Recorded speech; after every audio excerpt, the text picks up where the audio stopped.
Hello, everyone. This is Dr. Richard again, and thank you for coming to World Shark. And today we're going to be talking about the UN brutal decision against Dominican Republic. I don't know if many people have seen how the decision currently with the UN. Essentially, that decision has trying to force their hand onto the Dominican policy and politics, right? So that's a situation that's currently going on at this very moment. The Dominican Republic is fighting for its right to make its own decisions, right?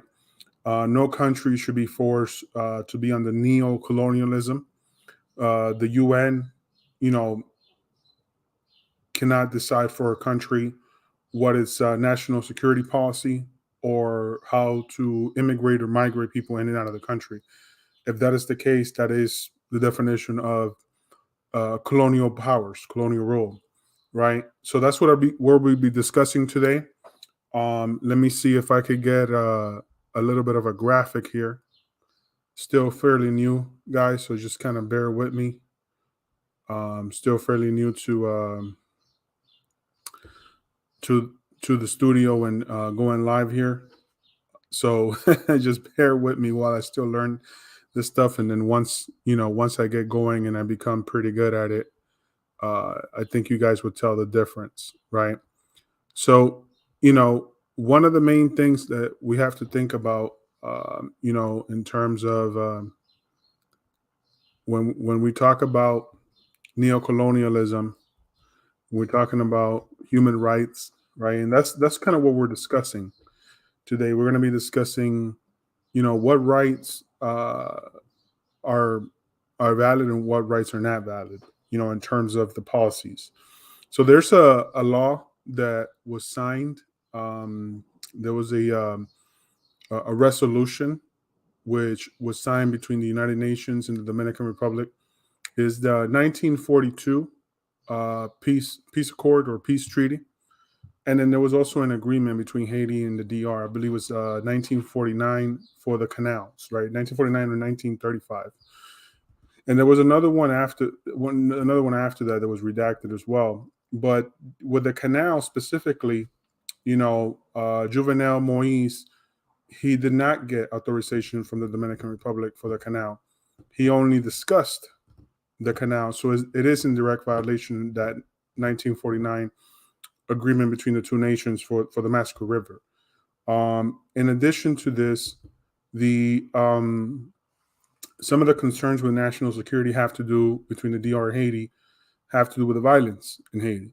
Obviously, you guys have seen some of the violence that springboarded from the gangs and mass migration. And whenever you have mass migration to the volume that the DR has, because I don't think any other country in the world has, you have to break that. You have to look down on the numbers, because since the DR, Dominican Republic, and Haiti are smaller countries in the Caribbean, uh, compared to like the U.S., Mexico, right? You have to look at the numbers kind of like on a micro level, and so you can really tell the difference between what's going on. So this approximately, there was a study that was released.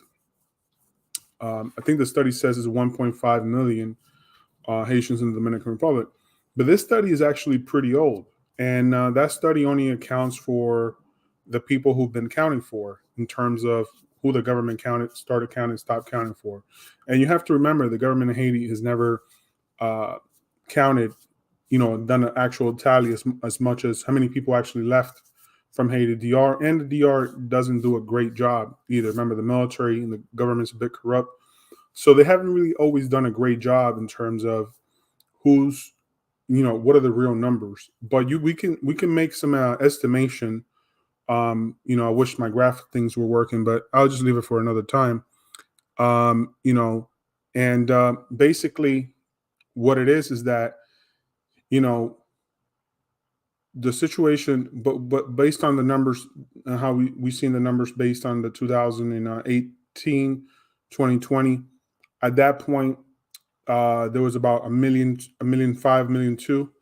So we could just make an educated guess based on the number of Haitians per city, Haitians, in different areas around the DR. And some conservative estimates have been from 2 to 3 million Haitians in the DR. So if you look at that number and you compare that to the total population size of Haiti, right? Total population size of Haiti is approximately 11 million, right? 11 to 12 million more. Again, there hasn't been an actual real estimate on the number.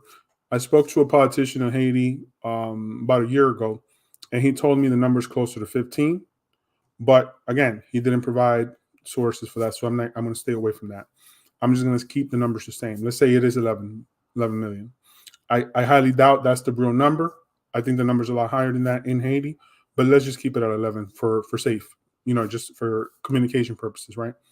So 11, 3 million go to the DR. So if you take, if it's 11 million minus 3, you obviously get 8, right? So 8 million in Haiti, right? So 11 represents 100%, 3% represents, a percentage of that.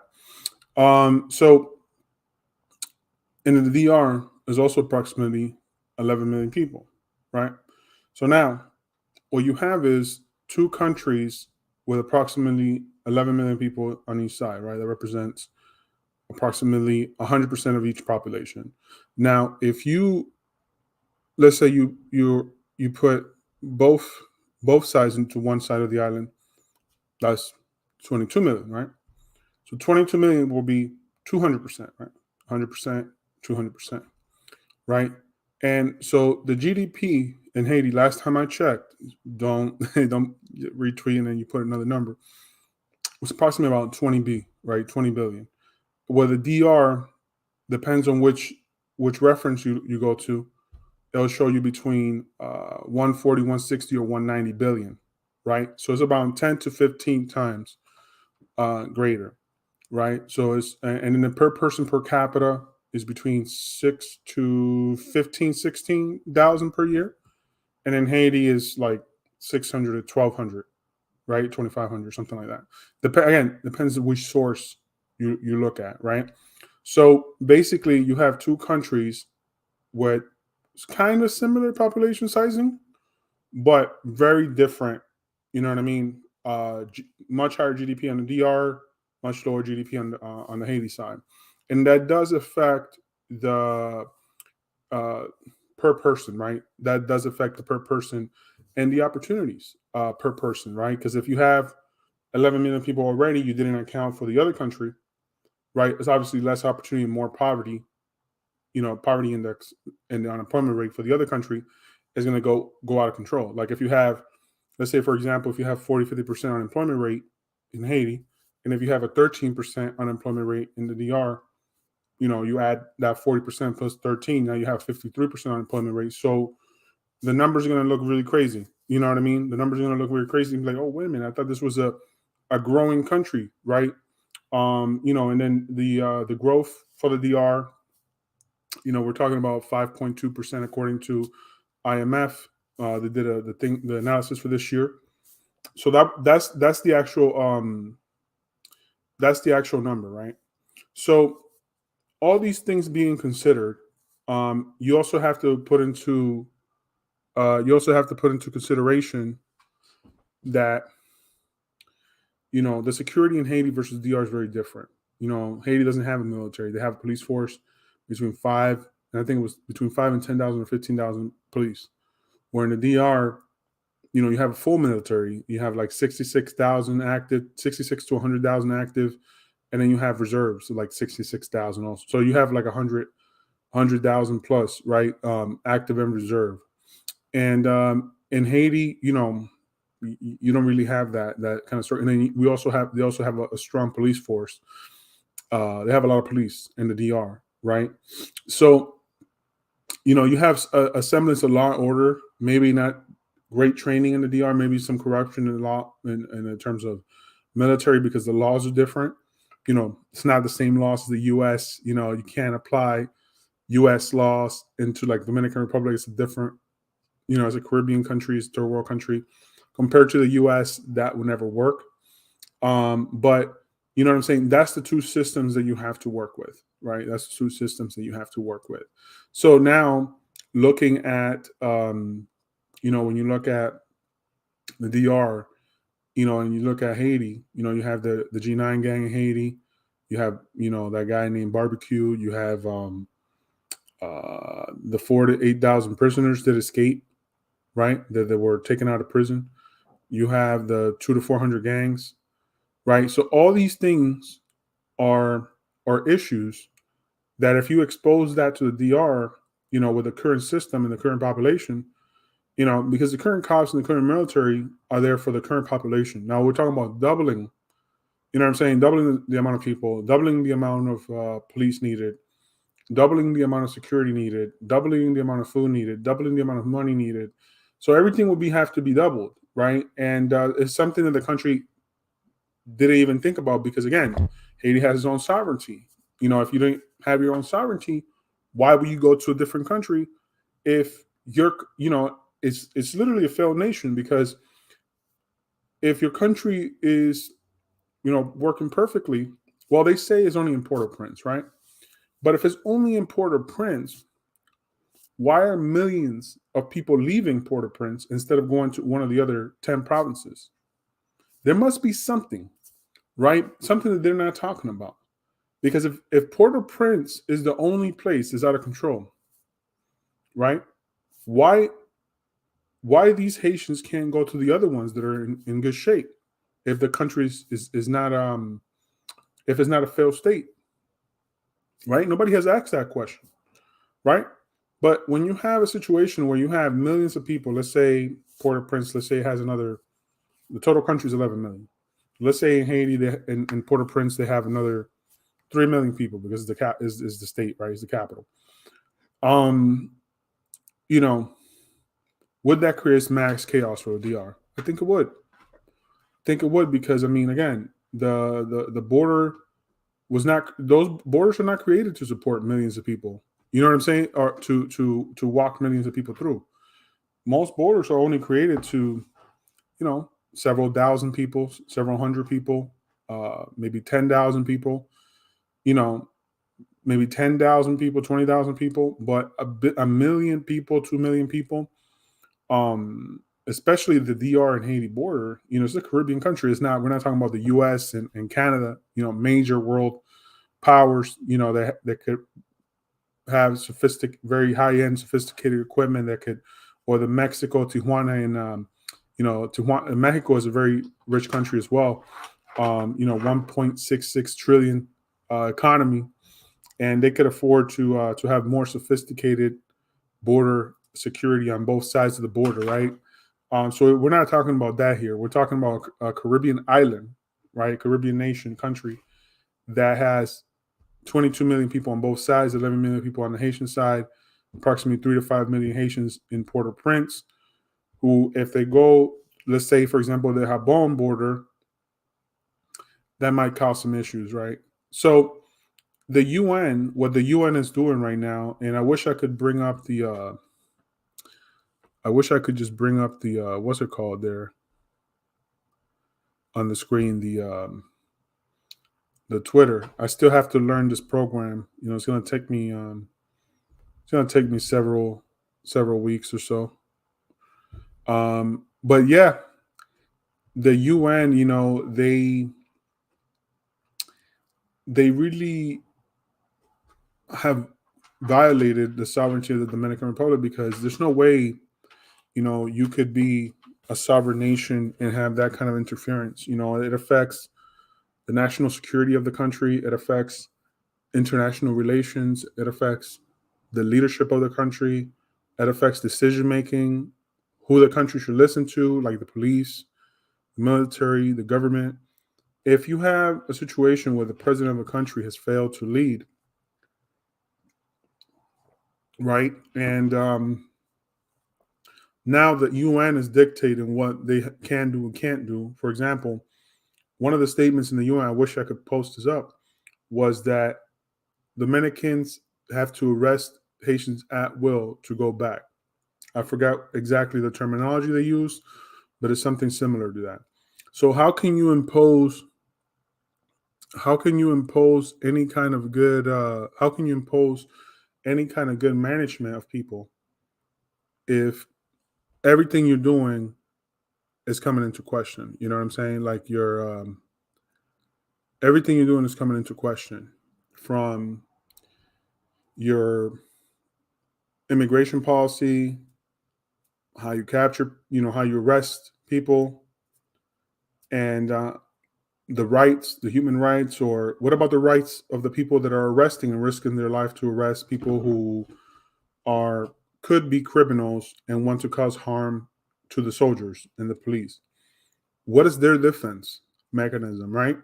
So this is something that the UN has clearly violated. They have clearly um, violated the rights of Dominicans in favor of Haitians in our country, right? So, if you're a Dominican, I mean, and the president, I don't know how, anyone can say to the president of a country and have this kind of approach. Like, I would feel uncomfortable myself if I was the president of the DR and the UN just said that, regardless of how the UN would feel about me, I would have to respond. I would have to tell them, like, hey, look, um you want this, but I can't have that. And if he thinks that he's going to be reelected, Luis Abinader, I'm sorry to tell you, buddy. Yeah, we only have 2 months left, but the diaspora of Dominicans, we know what's going on now, brother. And that trip you made to New York is not going to help you. We're going to cut all the funds to DR if they don't vote for Roque 32. You're going to get out of office. En Leonel Fernández también vimos lo que tú hiciste en español ahora. Nosotros vimos lo que tú hiciste y no estamos bien con eso. We don't support what you're doing to the DR y no está bien. En realidad, Leonel, no está bien, hermano. Y tú sabes, we don't feel good about the situation right now because I don't think in Dominican history we've ever had a president that stabbed us in the back like Luis Abinader. I know Leonel Fernandez, he did some stuff that we're not too proud of, but it's not like this. Not like Luis Abinader did and stabbed us in the back. It does feel like a personal attack. Every time he goes into the media, he says something we don't agree with. That he supports the UN 100%. That he's worried about Haitians' rights. That he's worried about the UN. That he's worried about like all things that we don't care about. We only care about security. We only care about growth. We only care about job growth. And he's like, yeah, you could care about Haitians. There's nothing wrong with caring about Haitians. But to take their position first when you're supposed to be the Dominican Republic's president, that's a violation, right? And not only a violation, it's it almost borderline I don't even want to use the word because it's almost borderline, tú sabes qué, y eso no salió bien. Y no sé cómo los dominicanos vamos a poder, pero él tiene que saber, y yo no sé cómo él está ganando los polls, pero él tiene que saber que él no va a ganar otra vez, ya después de esto. Sí, nada más tenemos 2 meses para decirle a todo el mundo de la diáspora, pero we're going to talk to people. And Dominicans have been talking, and we already started talking and doing our thing. And, we're going to tell everyone. We're going to tell everyone that we're not voting for you, not to vote for you, not to trust you. And honestly, you should be brought to the court of the DR after your term, and maybe not arrested, but you should definitely be questioned, and they should definitely revoke your right to become president again, porque es una violación muy grande, hermano. Cualquier otro país, yo no quiero ni hablar de esto, pero es una violación masiva que tú hiciste y con un pueblo que te confió en ti paga los taxes, hace todo bien, buena gente, chévere. Han hecho todo, han crecido las métricas, 10 millones de turistas, todo, todo, todo. Pero tú no has hecho tu parte, hermano. Tú no has hecho tu parte y eso no es bueno, ¿verdad?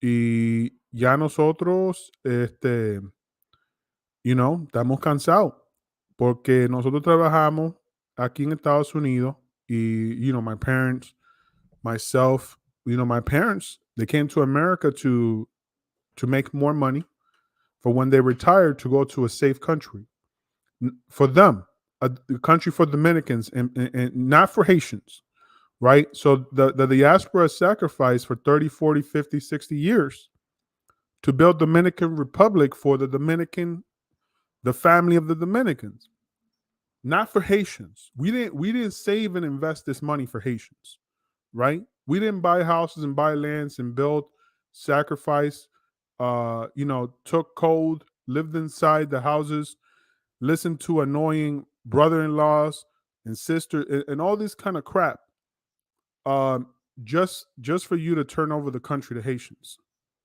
That's not what our people did that shit for. They did that shit so that when they retired, and I'm sorry for the use of my profanity, they did that so that when they retired,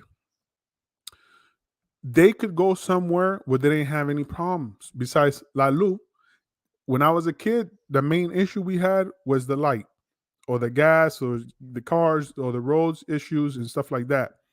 But, y a veces yendo a los sitios and then the hurricanes and the storms. But basic things like that, nothing like this, man. Not security issues, not someone that we have to worry about who's supposed to be the president of our country. Now the sacrifices Dominicans have made and Dominican nationals and also Quisqueyanos have made for hundreds of years and for the last 50, 70 years, starting bodegas, starting businesses. We didn't build a country for Haitians. We're sorry to say that, yeah, they're our neighbor and we can help as much as they can, but we did not sacrifice for them. If they didn't do the same thing in those 50, 70 years, that's honestly, we have millions of Haitians already. But we did not build the country for them. And it doesn't matter what happened historically. We're talking about 2024. And, people que violan la patria son vende patrias. And if somebody gave up the country, es un vende patria, And I think people like that should never be the president again. It's just my thing. And, I would love to work with the Dominicans government. I never really cared about politics, but I feel that because of all the issues that we had in the DR over the last 2 years, 3 years, since 4 years since COVID, and then 10 years ago with the earthquake and all that, and the hurricane and all that kind of stuff. Even though I've been focused in my grind in my business, I've taken a lot of hits in my career now because I've been very outspoken on social media about politics, and I never got involved in politics before. That's why I even rejected when they in San Diego in California when they gave me the congressional nod to be the veteran representative. I said no because I didn't want to be involved in politics. I wanted to be involved in business. I wanted to be involved in consulting. I wanted to be involved in running my own companies. But now looking at the leadership, looking at my experience, it makes sense for me to come in. And I have a lot of experience that a lot of Dominicans are noticing on the internet, on Twitter, that I didn't even notice, because I've just been so focused, and sometimes when you're at that level and you're focused like that, you don't even realize how great you are, right? Going to school for 10 to 12 years straight, getting my associates, my bachelor's, my master's, my doctorate, certificates from almost every university you can think of in the world. I'm even doing 2 certificates online right now at home in the room, in the computer, in the internet. I'm doing one from the London University for diplomacy, and I got accepted for the one for Harvard for emergency management. So, you know, I have the experience. I was a Marine. I was a forestry firefighter. I know I keep mentioning this, but it's true, you know? And but I never really focused on that. I didn't want to do that when I became a civilian. That's why I stayed doing, I worked in universities. I was a professor. I did some adjunct teaching. I wrote books. I focused more on the financial because that's where my education is, MBA in finance and business and PhD in finance and industrial psychology. So that's kind of what I focused on. And I kind of stayed within those realms. But now, looking back at the DR, I realized there's a lot of issues. And the leaders and the person with my experience is not there. So, I'm taking a lot of heat right now because I've never been in politics, online. And I know I've been blackballed from industries too because I've been outspoken about politics, because I've never had this kind of many setbacks in my life. I know a lot of people in the military and government, right? And I've done a lot of stuff, right? So, you know, we're coming. The Dominicans are coming. We're coming to DR, the diaspora Dominicans. We're a different breed. We grew up in the cold weather. You know what I'm saying? That's why I've told my brother, when you grow up in the cold weather, you become Japanese Dominican. You know what I'm saying? You become a little different. You become a little bit different, right? Because I think Dominicans are just too laid back sometimes. Y los vecinos son bien agresivos, right? So New York, New Jersey, PA, DC, all these places makes you a lot stronger because of the cold, right? And it's more aggressive out here than the Caribbeans. So all I want to say now is that look, there's a lot of issues going on with the UN. I asked every Dominican, if you really care about your country, hey, tell your senator, write a letter, send an email, make a call. They're having a rally in the DR. I think it's the 22nd or 24th. If you follow me on Twitter, there's a few posts on the date, and I put it on TikTok as well. Rich, the little arroba, Richard de Encarna on Twitter, and then Dr. Richard E on TikTok. But that's also a major concern. What's going to happen with TikTok? The government just said that if they don't sell TikTok, it's banned. So that's another communication platform that thousands of people knew me. I'm gonna have to restart that on Facebook now. I don't have followers on Facebook. I only have followers on Twitter and followers on LinkedIn and Instagram. But the Instagram followers, they're not the same as the ones on TikTok. The TikTok ones are really good. But yeah, that's all I want to say for now. If you guys have any questions for me, I know I kind of rambled on, and I'm sorry I don't have any graphics. I'm really new to this YouTube experience. When I used to go to a few years ago, I used to go to like places and they had somebody doing the editing, and I would just speak. Everything was already set up.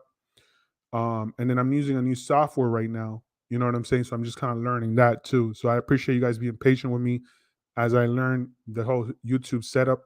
And it's gonna become more professional as I go on. So I appreciate you guys' patience. So and then I'm gonna go and see if I could be a panelist again on Macho, because Macho has a better setup than me so far. And then once I learn and then I have a little bit cleaner setup, I'll do more shows. But I can't do more shows until I have a good setup, because with the YouTube, it's all about visual. You know what I mean? You have to come looking nice. And thank you for accepting me looking like this. I typically do wear a suit and tie, but today I can't. You know what I'm saying? And then once I get back to my regular routine, back on that suit and tie, or back on those business clothes again. For right now, I'm going to be more casual because I want to talk to the general people. And then when I talk about business and geopolitics and finance, yeah, we're going to go after it.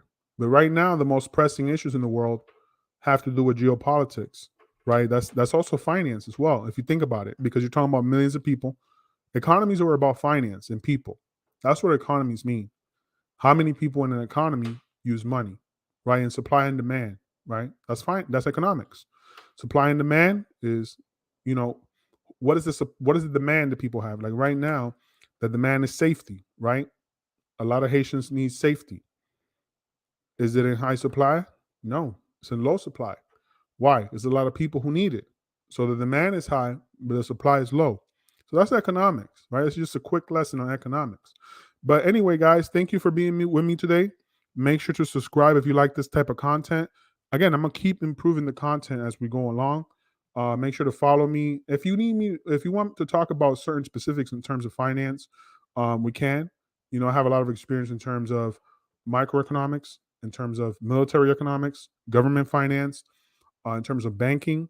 I worked for banks for a long time. You know, both private banks and public banks. Meaning, private banks are like more like banks that only have specific type of clients, and like I think more public banks or mainstream banks, I should say, not public banks, mainstream banks are more like Citibank and stuff like that, Chase and stuff like that. So I have that experience working with mainstream and the Wall Street. Now, when I went, most of the stuff that I do now, I don't go to the buildings. I do everything myself, and then I send it in because I don't have to. You know, I'm a little bit older. I'm almost in my 40s, so I don't have to do the stuff that people in their 20s have to do because I already did it, right? But when I was in my 20s, I would go out and I would not come home until it was like 1 o'clock, 12 o'clock in the morning. Even when I was going to college for the first time, wake up at 5 in the morning and not come back to 12 because that's when you're getting your education, you're getting your experience, and education still pays. You know, if you look at the U.S. Department of Education, somebody with a high school diploma doesn't make the same as somebody with a bachelor's and master's degree. It affects more people with minority backgrounds, right? If you don't have that, you make even less unless you have your own business. And to have your own business, it takes a lot of work and effort and experience, and people have to trust you, and you have to have a great product. So we're going to talk about some of those kind of soft topics later on. Before today, thank you guys again for tuning in. Please make sure to put some comments down so I could get improved. Tell me what is it that you want to hear based on my experience here on YouTube, and then I'll kind of get familiar with YouTube. How to create content and stuff like that for here. And how to put all this stuff together, and then we'll go from there. Thank you guys for being here on the live with us.